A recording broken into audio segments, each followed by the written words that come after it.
Allora, il non essere in grado nel guardare negli occhi, sostenere lo sguardo, è un problema che mi è proprio.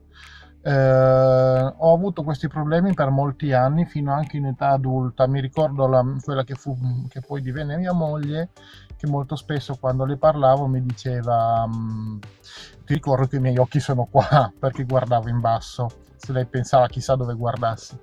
In realtà è come in questo momento io non riesco a concentrarmi su quello che voglio dire se guardo la mia immagine dentro la telecamera dove sto registrando.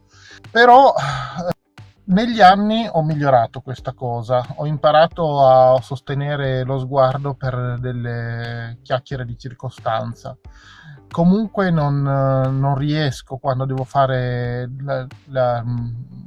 una conversazione impegnativa, non riesco a concentrarmi se io guardo negli occhi. Ci sono queste strategie che dicono che guardare la radice del naso, il sopracciglio, le labbra, concentrarsi su qualche dettaglio può aiutare, però se io mi concentro sul labbro, non è detto che mi distrago guardando il labbro.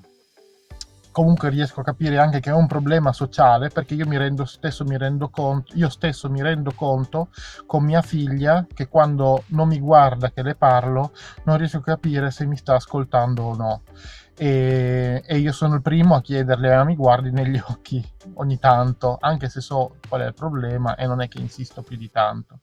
Nel mondo del lavoro a volte bisogna trovare delle strategie, perché la gente con cui ti trovi avere a che fare, si creano dei problemi se tu non li guardi negli occhi quando ti parlano, o quando tu li parli. Possono interpretare come il fatto che tu stai pensando ad altro. Allora, il contatto visivo è stato difficile per me da piccolina. Infatti tante volte quando mi mettevo gli occhiali da sole mi sentivo invisibile e mi piaceva. Eh, una persona autistica quando parla con qualcuno generalmente deve processare un sacco di stimoli contemporaneamente e certe volte può essere troppo pure emotivamente. Anche parlare davanti a una telecamera è difficile perché è come guardare centinaia di occhi tutti in una volta. Ehm, Infatti da piccola non guardavo negli occhi, questo veniva imputato a un'eccessiva timidezza perché soprattutto con gli estranei e a scuola ero praticamente muta. Quando ci provo a guardare, oltre a capire poco di quello che mi stanno dicendo, comincio a saltare da un occhio all'altro e, e alla fine mi sembra di guardare una partita di tennis. Mi viene il mal di mare e spesso viene pure alla persona con cui sto parlando. Sostanzialmente o guardo negli occhi o capisco quello che mi stanno dicendo, e siccome ritengo più importante capire quello che mi stanno dicendo anche per una questione di rispetto, preferisco ascoltare piuttosto che concentrarmi sullo sguardo. Ehm, Può capitare anche con mia madre, per esempio se si avvicina troppo, che io comincio a guardare per terra, di lato, per aria, mi giri in generale. Questo non vuol dire che non ascolto, vuol dire che è venuta troppo vicina e quindi non riesco a concentrarmi sullo sguardo, ma anche sul discorso, su quello che sto pensando, su quello che devo rispondere, che voglio dire, e in più su tutto quello che ci sta attorno, che rumori, luci e tutto quanto. Quando una persona si avvicina troppo e mi sento sopraffatta, mi sento invasa. E capita che chi mi sta parlando, se non lo guardo, comincia a toccarmi per attirare la mia attenzione, tipo così, tamburellare sulla spalla. E allora finisce che scappo proprio, e oltre a non guardarlo, finisce che non ascolto nemmeno quello che mi sta dicendo, anzi trovo proprio una scusa per andarmene. Nel tempo mi hanno detto tutti che per la gente di solito se non guardi negli occhi vuol dire che hai qualcosa da nascondere. Eh, di chi non ti guarda negli occhi non ci si può fidare.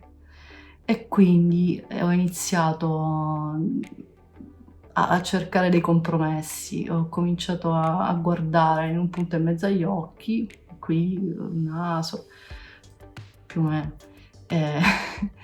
Diciamo che se non si avvicinano troppo non mi sgamano, altrimenti lo distolgo di sicuro, non capisco più niente di quello che mi stanno dicendo.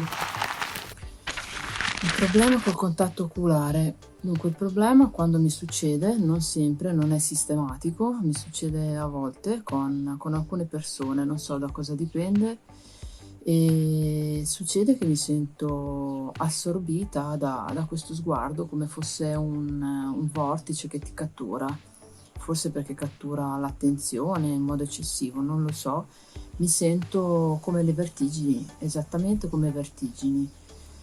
E non c'è modo di fermarle se non interrompere lo sguardo.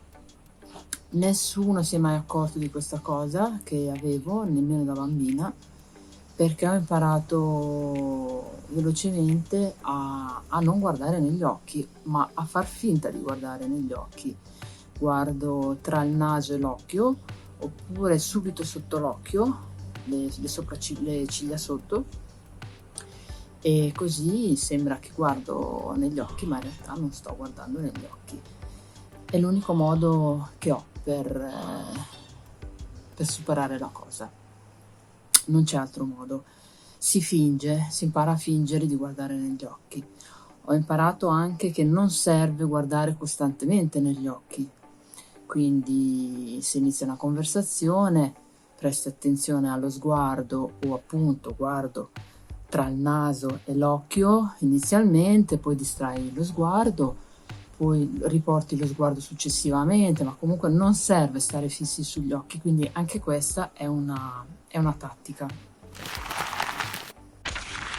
Allora, la questione del contatto oculare è un perfetto esempio di abilismo e di imposizione culturale. Del resto l'abilismo è un fenomeno socioculturale. Gli autistici ormai da anni testimoniano che nella loro esperienza guardare negli occhi l'interlocutore non corrisponde a porre attenzione, ma ha una maggiore difficoltà a mantenere l'attenzione sui contenuti del discorso. So che questo può sembrare assurdo alle persone non autistiche, ma se funzionassimo uguali agli altri non ne staremmo nemmeno parlando. Molti professionisti hanno già capito che questa precisazione non deriva da un atteggiamento di bastian contrario, no? E nel rispetto del funzionamento autistico hanno smesso di forzare lo sguardo, molti altri ancora no.